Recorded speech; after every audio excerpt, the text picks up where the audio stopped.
Now this is a very interesting game because I basically didn't lose like any of my pawns. This is called the Sicilian. This is the closed Sicilian. I played a little bit differently. I don't like to get his knight on or any pieces on g4, so I just pushed the side pawn on h3. This severely weakens his position. Um, Not a great move. Get my bishop being cut out. Now, at this point,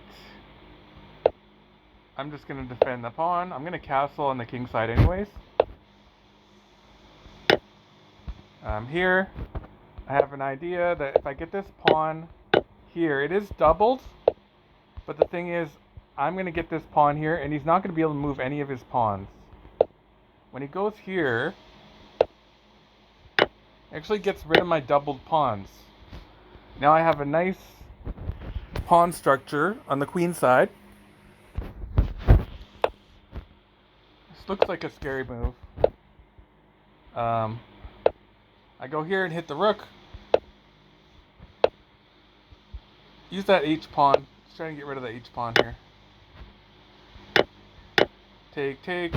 Now, the thing about this is both my bishops are hanging, or attacked by the rook and the pawn.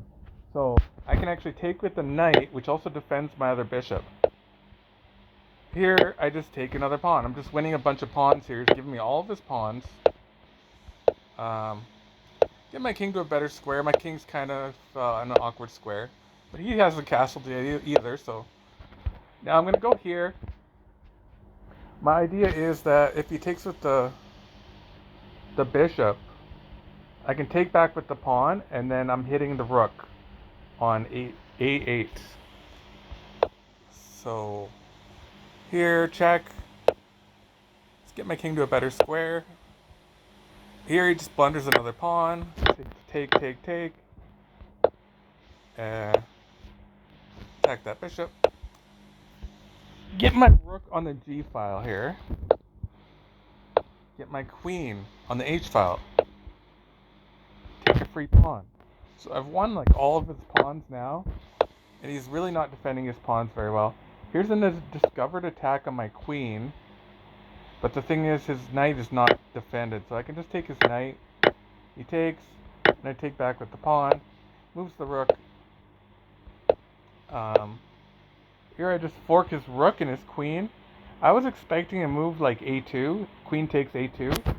I wasn't really afraid of it, but I mean, he's got to try something. He can't just lose all his pieces. Take, trade queens. And at this point, I just don't give him any counterplay. I don't want him to get to f2 here, so I'm just going to move my king down.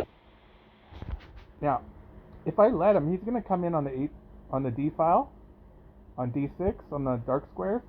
So what I can do is just push this pawn up one, and now his king cannot get any closer to my pawns. Check, and now he has to move back or trade rooks. So he moves back, I double up, and get my rooks in there. At this point, he ran out of time, but if it continued, it looks like the best moves for him are something like this. Take here, come down here, check. He has to block it or it's checkmate. So he comes here, blocks it, check. Move towards the rook, check. He has to go over here. Now, I can just force him to make a move by making any move. Say a move like that. And now, because he has no pieces to move, he has to move his king. And his king can only move to one square. He goes here, and because the pawns are lined up side by side, you have just a checkmate, just like that.